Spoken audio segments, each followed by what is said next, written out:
The soft hum of a ceiling fan filled the quiet room. Michael sat at his desk, browsing through photos of last year's trip with his wife, Emily. Everything seemed perfect back then, or at least that's what he had convinced himself. Lately, though, Emily had been acting distant late-night meetings, hushed phone calls, a noticeable lack of affection. Michael's instincts told him something wasn't right. One evening, Michael decided to come home early from work, hoping to surprise Emily with her favorite takeout. As he stepped into the apartment, the unfamiliar scent of cologne hit him. His heart raced. He moved silently through the hallway, his pulse pounding in his ears. The bedroom door was slightly ajar, and voices whispered from inside. Carefully, he peeked through the crack. There she was, Emily, sitting on the edge of the bed, laughing softly with another man.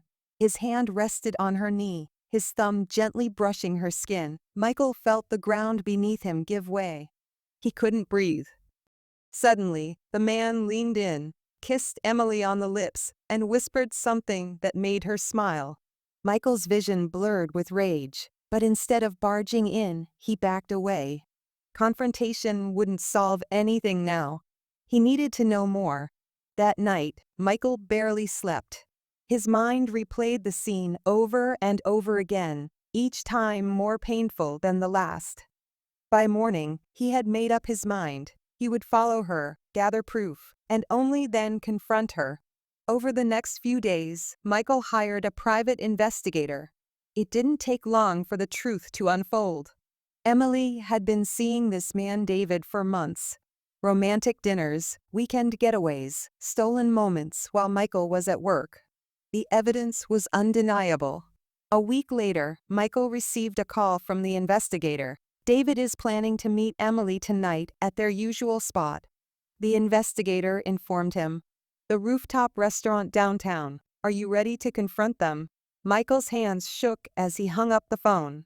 Was he ready? His heart said no, but his mind screamed yes. He had to know why she had done this to him, why she had destroyed the life they built together. That evening, Michael dressed in his finest suit, straightened his tie, and made his way to the rooftop restaurant. As he entered, his eyes scanned the room until they landed on them, Emily and David, seated by the window, laughing, sipping wine like they didn't have a care in the world. His blood boiled. Without hesitation, Michael walked over, his shadow falling over their table. Emily's laughter died the moment she looked up and saw him. Her face paled. Michael, she stammered, her voice barely a whisper. David looked confused, but Michael wasn't here for him. He stared at Emily, his eyes burning with betrayal. I know everything, he said, his voice low and trembling with barely controlled anger. Emily's eyes welled up with tears, but Michael didn't stop. All the lies, the secrets, the meetings. How long did you think you could keep this up? I'm sorry, Emily whispered, her voice breaking. I never meant for this to happen. Michael laughed bitterly. Sorry, that's all you have to say. His heart ached, but beneath the pain, there was a strange sense of relief. The truth was out.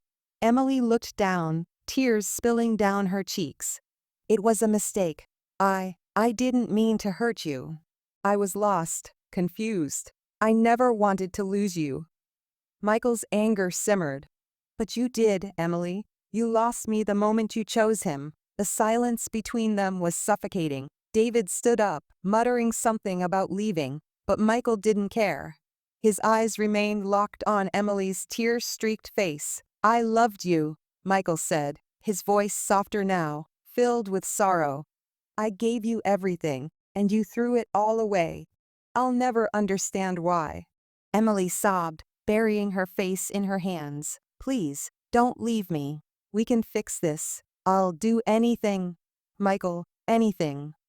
Michael shook his head, his heart heavy with the weight of his decision. Some things can't be fixed, Emily. With one last look, he turned and walked away, leaving her sobbing at the table. Each step he took felt like a knife twisting in his chest, but deep down, he knew it was the right choice. He had loved her with everything he had, but now, It was time to love himself enough to let go.